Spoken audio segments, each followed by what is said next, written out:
Hello दोस्तों, welcome back once again to our channel. My name is Yash and today we'll study quantum mechanical model. तो काहे quantum mechanical model की ज़रूरत पड़ी? तो मैं आपको बताऊं, हमने अपने पिछले एपिसोड में देखा कि जो बोर मॉडल है वो हो चुका है। क्यों? क्योंकि वो डी ब्रोगलीज हाइपोथेसिस और हेजनबर्ग अनसर्टेनिटी प्रिंसिपल को बताने में सक्षम नहीं था। तो एक नए मॉडल की ज़रूरत थी, क्योंकि जो बोर मॉडल था वो सिर्फ सिंगल इलेक्ट्रॉन की स्पीशीज के लिए एप्लीकेबल था। स्पीशीज मतलब आयन या फिर एटम। लेकिन अब हमें तो मॉडल चाहिए किसका? मल्टी इलेक्ट्रॉनिक एटम का।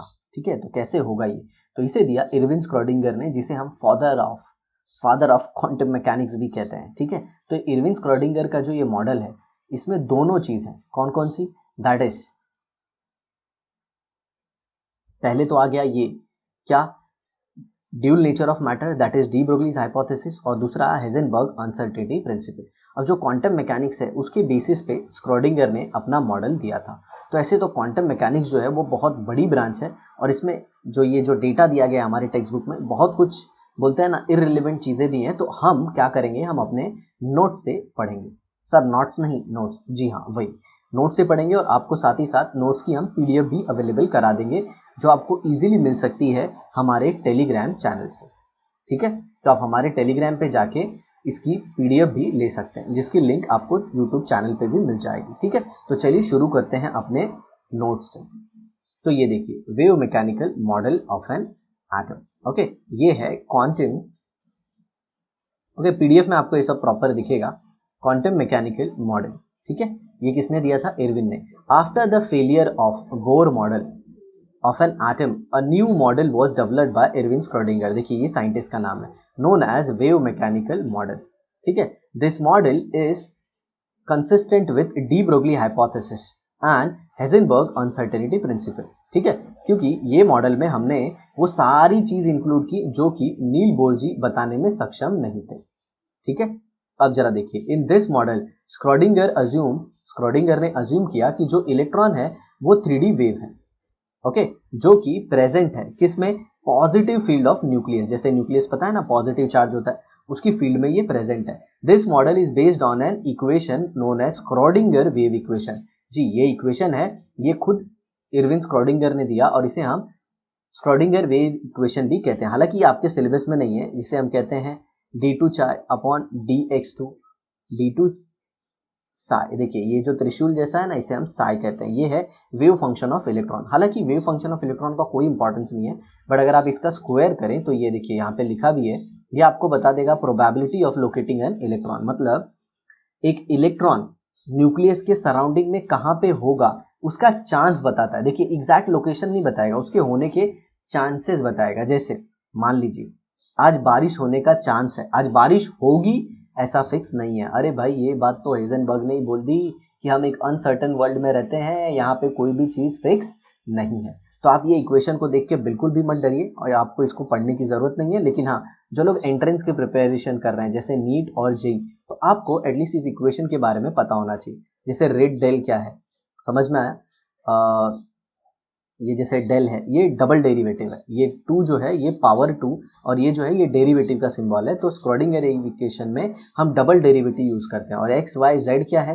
ये सारे कोऑर्डिनेट है। ठीक है, आपको सारी इंफॉर्मेशन मिल जाएगी नोट्स में, तो बिल्कुल चिंता मत कीजिए। तो इंपॉर्टेंट क्या है इसमें? साई स्क्वायर इंपॉर्टेंट है, और साई स्क्वायर हमें क्या बताता है कि इलेक्ट्रॉन को आप कहाँ लोकेट कर सकते हैं। देखिए सारे पॉइंट्स क्लियर है। ई क्या रिप्रेजेंट करता है? Total energy of electron. और वी क्या है? ये रिप्रेजेंट करता है potential energy of electron. In this equation the only unknown is E and psi। E denotes quantized value of energy and psi denotes the wave function। Physical significance of psi। psi तो मैंने आपको बताया ना, ये wave function of electron है। क्या है? Wave function of electron, मतलब इलेक्ट्रॉन के वेव नेचर को ये बताता है। लेकिन साई का कोई इंपॉर्टेंस नहीं है, इंपॉर्टेंस किसका है? साई स्क्वायर का। ये देखिए आगे देखिए, in quantum mechanical model electron is considered to be a standing wave. Okay, standing wave, and energy of standing wave is directly proportional to amplitude. आपको पता होगा अगर ये वेव है, ओके, तो इसे हम एम्पलीट्यूड कहते हैं। ठीक है, इसे हम क्या कहते हैं, एम्पलीट्यूड कहते हैं। The point where electron is found to be maximum at same time, probability of finding an electron at that point will be maximum. और जहां पे इलेक्ट्रॉन के मिलने के चांसेस ज्यादा होते हैं उसे हम क्या कहते हैं, उसे हम कहते हैं orbital. A three dimensional space, ध्यान से सुनिए, a three dimensional space around the nucleus where probability of finding an electron is maximum. ठीक है, अब देखिए ये एक और तरीका है जिससे हम स्क्रोडिंगर वेव इक्वेशन को रिप्रेजेंट कर सकते हैं। ठीक है, लेकिन इसका कोई इंपॉर्टेंस एज सच नहीं है। ओके, अब जरा देखिए, स्क्रोडिंगर वेव इक्वेशन को सॉल्व करने के बाद मैं आपको बताना चाहूंगा यहाँ पे कि जब हम स्क्रोडिंगर वेव इक्वेशन को सॉल्व करते हैं तो हमें कुछ सॉल्यूशंस मिलते हैं। ऑब्वियसली आप किसी इक्वेशन को सॉल्व करोगे तो आपको सॉल्यूशन मिलेगा, तो इसका जो सॉल्यूशन मिलता है उसे हम कहते हैं quantum numbers. Obviously quantum equation है तो उसको सॉल्व करने के बाद आपको क्या मिलेगा, क्वांटम नंबर।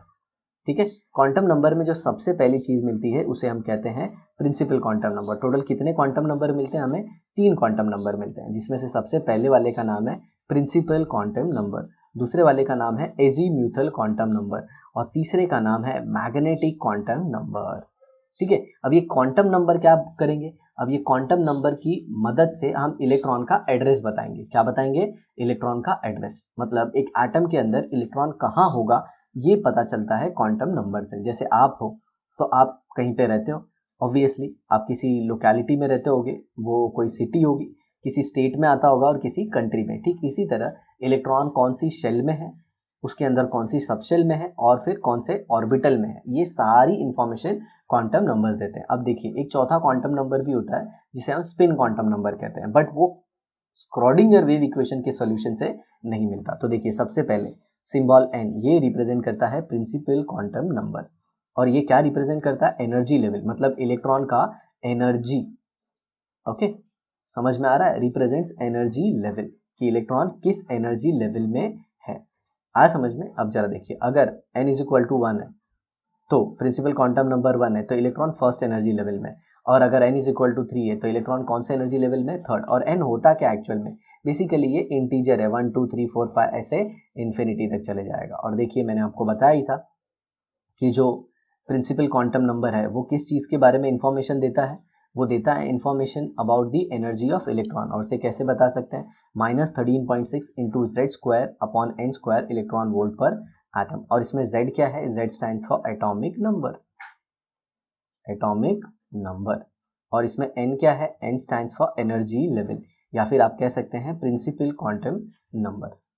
ठीक है, और देखिए एक बहुत इंपॉर्टेंट चीज, तीसरी चीज, n gives information about size of orbital. और क्या बताता है ये, साइज ऑफ ऑर्बिटल। तो आपने क्या सीखा, n 3 चीजों की इंफॉर्मेशन देता है। सबसे पहले एनर्जी, इलेक्ट्रॉन की एनर्जी क्या है एक पर्टिकुलर लेवल में, दूसरा इलेक्ट्रॉन किस एनर्जी लेवल में, वही एक ही चीज बताओ, पहले किस लेवल पे है वो पता चल जाएगा तो साइमल्टेनियसली उसकी एनर्जी भी पता चल जाएगी, और तीसरी चीज क्या पता चलेगी कि साइज क्या है ऑर्बिटल का। तो देखिए मैं पहली चीज बताता हूं, पहले तो इलेक्ट्रॉन का प्रोबेबिलिटी मिलेगा, किसका, एनर्जी लेवल का, और दूसरा चीज क्या मिलेगा, उस जिस लेवल पे है उसकी एनर्जी क्या है उसका कैलकुलेशन, और तीसरा क्या है, साइज ऑफ ऑर्बिटल। आगे चल के आप पढ़ेंगे कि जो ऑर्बिटल होती है, जो सबशेल होती है उसके अंदर एक ऑर्बिटल भी होती है, एक से ज्यादा ऑर्बिटल भी होती है। ओके, वो सब हम आगे देखेंगे। अब जरा देखिए, अब यहाँ पे आ गया नेक्स्ट क्वांटम नंबर जिसे हम क्या कहते हैं, एजीम्यूथल क्वांटम नंबर। ओके, अब ये एजीम्यूथल क्वांटम नंबर एल से डिनोट करते हैं, किससे डिनोट करते हैं, एजीम्यूथल क्वांटम नंबर को हम एल से, एजीम्यूथल क्वांटम नंबर, या फिर इसे एंगुलर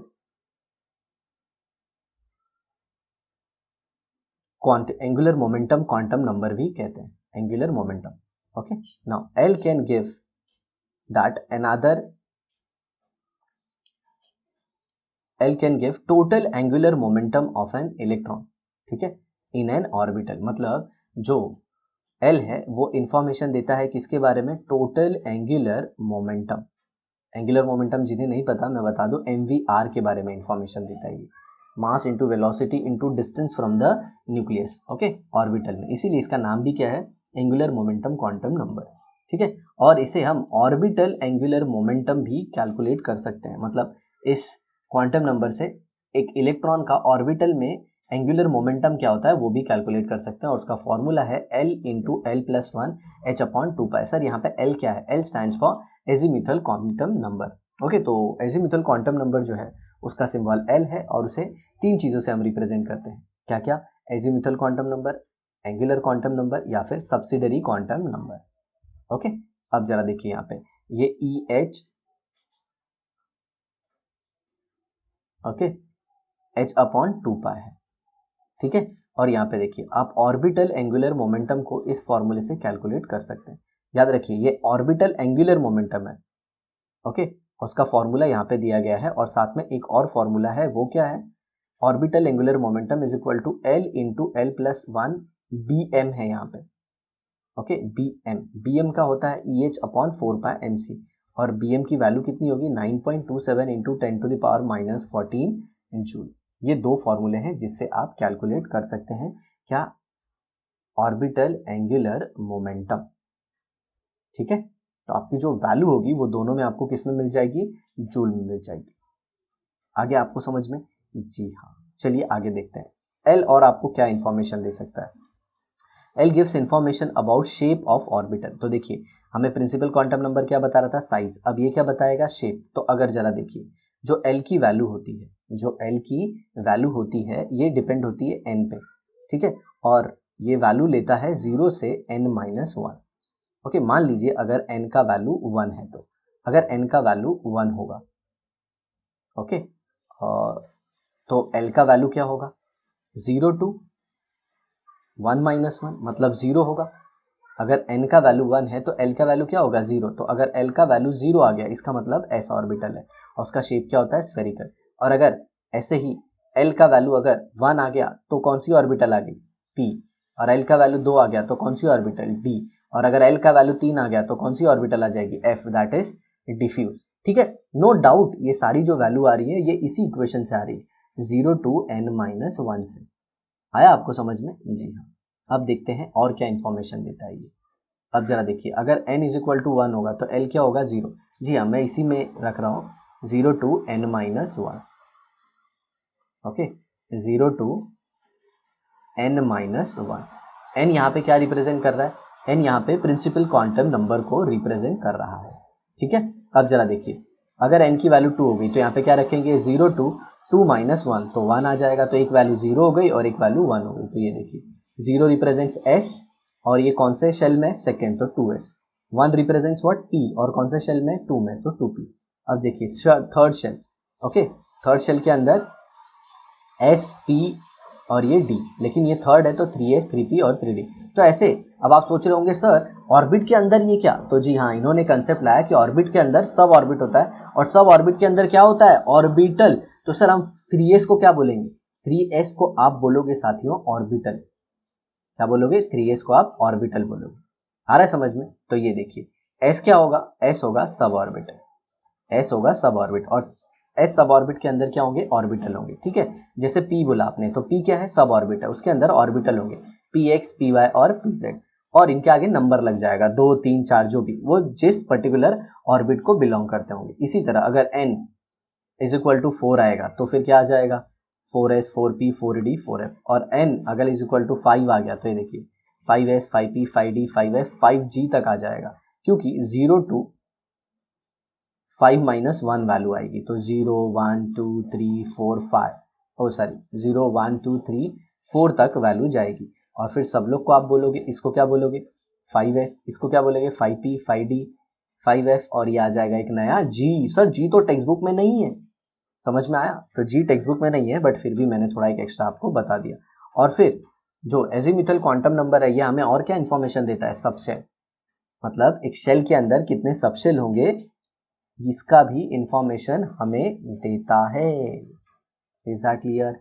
और आप हमेशा याद रखना एक शेल के अंदर सबशेल का नंबर n के बराबर ही होता है, n के बराबर ही होता है, ठीक है। मतलब अगर आप सेकेंड शेल की बात करें तो उसके अंदर सबशेल कितने होंगे? 2। तो ये देखिए ना, दूसरा है तो इसके अंदर 2 है, ये पांचवा है तो इसके अंदर 5 है, ठीक है। ये हमेशा याद रखना। अगर आप ऐसा कहना चाहते हो कि सर हमें ये इंफॉर्मेशन थोड़ी देता है एजीम्यूथल क्वांटम नंबर की सबशेल कितने होंगे एक शेल के अंदर, ये तो शेल ही बता देता है उसके अंदर कितने सब शेल होंगे, क्योंकि यहाँ पे n दिया है। तो आप वैसे भी ले सकते हैं, मैं जस्ट इंफॉर्मेटिव बेसिस बोल रहा हूँ कि किसी भी शेल के अंदर कितने सब शेल होंगे, ये किसके ऊपर डिपेंड करता है, प्रिंसिपल क्वांटम नंबर के ऊपर। तो आपने देखा हमने किस किस इंफॉर्मेशन को देखा। सबसे पहले एजीमुथल क्वांटम नंबर हमें देता है ऑर्बिटल एंगुलर मोमेंटम के बारे में इंफॉर्मेशन, ठीक है। फिर दूसरा वो कौन सा इंफॉर्मेशन देता है, सबशेल इनसाइड दी शेल, मतलब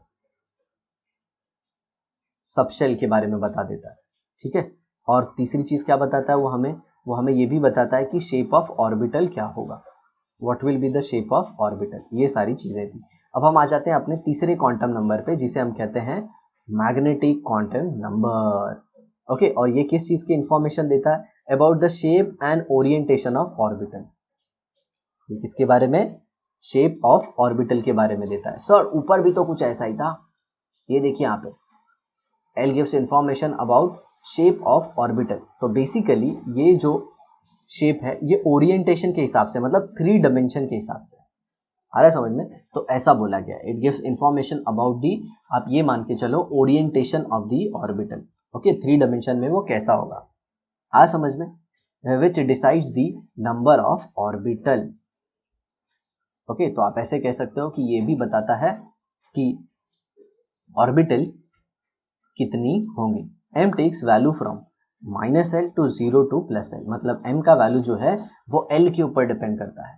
m का वैल्यू क्या होता है, l के ऊपर डिपेंड करता है। अगर l 0 होगा तो m भी 0 होगा। तो only one orientation for an orbital, ठीक है, only one orientation for an orbital. तो ये अगर l का वैल्यू 0 देखें तो ये किसके लिए होता है, s सब ऑर्बिट के लिए होता है। तो s सब ऑर्बिट में ओरिएंटेशन क्या होगा, सिर्फ एक ही होगा, मतलब उसके अंदर एक ही ऑर्बिटल होगी, जिसको अपन क्या बोलेंगे, s ऑर्बिटल, ओके। और s ऑर्बिटल का शेप क्या होता है, आगे चल के पता चला कि वो स्फेरिकल होता है, और स्फेरिकल मतलब एक ही ओरिएंटेशन है, समझा। अब आगे देखिए l और m के बीच में रिलेशन और कुछ एडिशनल इंफॉर्मेशंस, ठीक है। अब देखिए यहाँ पे तो L 0 टू, अगर 0 L की वैल्यू हुई तो वो कौन सी सब ऑर्बिट को रिप्रेजेंट करता है, S, और उसका M का वैल्यू भी क्या आ जाएगा, 0, मतलब उसके अंदर ओरिएंटेशन कितना है, सिर्फ एक। अब ये 1 जो है L का वैल्यू, किसके लिए होता है, P के लिए, ये सब हम पहले देख चुके हैं। और P के लिए अगर L का वैल्यू 1 है तो M का वैल्यू क्या होगा, तो आप सबको पता है M का वैल्यू क्या होता है, -l टू 0 टू +l। तो M का वैल्यू कितना है, 1 है, तो इसे क्या होगा, -1। तो -1 से 0 के बीच में तो कुछ आता नहीं है, सर आता है ना, 0.1, मतलब -0.09 -0, वैसे नहीं, हमें क्या लेना है, ओके, फ्रैक्शनल नंबर नहीं लेना, याद रखना। और यहाँ पे क्या आ जाएगा, +l। सो -l 0 +l, तो -1 0 और ये +1, तो ये देखिए याद रखिएगा, ठीक है। तो ये px, ये py और ये pz, जनरली ऐसा एक बोलते हैं ना, कन्वेंशन चलता है कि p0, ये जो 0 है आप किसको दोगे, pz को दोगे, किसको दोगे, pz को। अब जरा देखिए ऐसे ही 2l का वैल्यू किसके लिए होता है, d सब ऑर्बिट के लिए। तो d सब ऑर्बिट में कितने ऑर्बिटल होंगे, 5, ये देखिए, ठीक है। dxy yz z square dx square minus Y square D X Y Y Z D Z X, ठीक है। और याद रखना ये 0 value generally D Z square को दी जाती है, बाकी का कोई फिक्स नहीं होता, ओके। अगर 3 है तो f सब ऑर्बिट आएगी और उसके अंदर 7 ऑर्बिटल होते हैं, ओके। तो अब ये देखिए एक फॉर्मूला है, नंबर ऑफ ऑर्बिटल अगर आपको ढूंढना है किसी शेल में तो वो होगा n स्क्वायर, और अगर नंबर ऑफ ऑर्बिटल ढूंढना है आपको किसी सब शेल में तो वो हो जाएगा 2l+1, और अगर आपको number of electron in a subshell ढूंढना है तो वो हो जाएगा 2 इंटू 2l+1। मान लीजिए आपको p सबशेल में इलेक्ट्रॉन ढूंढना है, तो फॉर्मूला क्या है, 2 इंटू 2l+1। अब जरा बताइए l के लिए p का वैल्यू क्या होता है, सॉरी p के लिए l का वैल्यू क्या होता है, 1 होता है। तो ये देखिए 2 1 जा 2, तो 2 इंटू 3, 2 इंटू 1 2 +1 कितना हो जाएगा, 3, 2 3 जा 6। तो p सब ऑर्बिट का कैपेसिटी कितना होता है, 6 इलेक्ट्रॉन का। आया समझ में, ऐसा है। चलिए आगे देखिए, अब लास्ट में आता है, ओके, स्पिन क्वांटम नंबर, और हमें इसे हमें स्क्रॉडिंगर वेव इक्वेशन से रिलेट नहीं करना है, तो मैं पहले आपको बताना चाहूंगा कि इसका नाम भले क्वांटम नंबर ऐसे लिखा गया है, स्पिन क्वांटम नंबर, बट ये स्क्रोडिंगर वेव इक्वेशन के सोल्यूशन से नहीं आया हुआ है।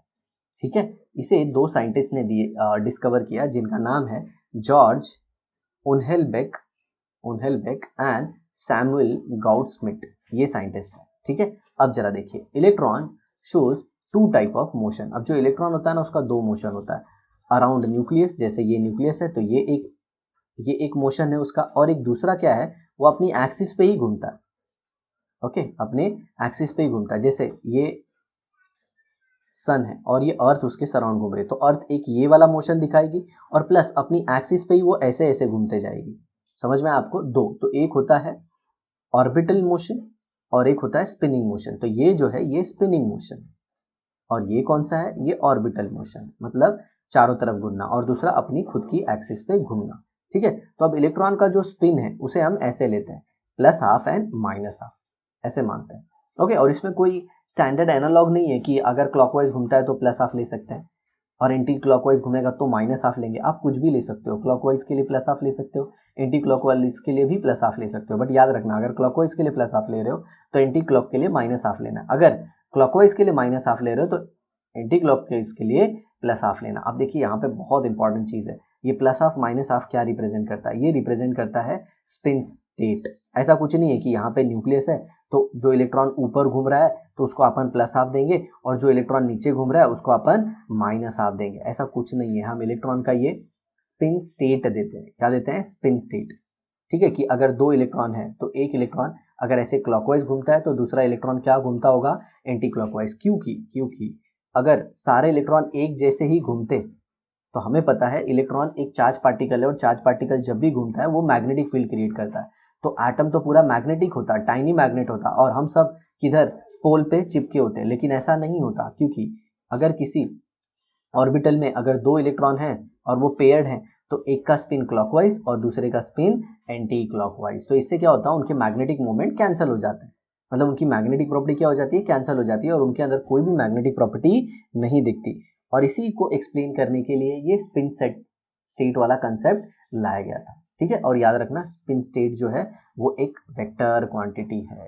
ठीक है, जिसे हम कैलकुलेट करते हैं स्पिन एंगुलर मोमेंटम से। उसका फॉर्मूला यहाँ पे है s+1 h/4π, where h stands for spin state. Okay, तो आपको इसका टेंशन नहीं लेना। अब जरा देखिए, अभी तक आपने देखा होगा जितने भी क्वांटम नंबर थे वो सारे एक होल नंबर थे, समझ में आया? लेकिन अगर आप देखें तो यहाँ पे अब क्या आ गया, एक फ्रैक्शन आ गया।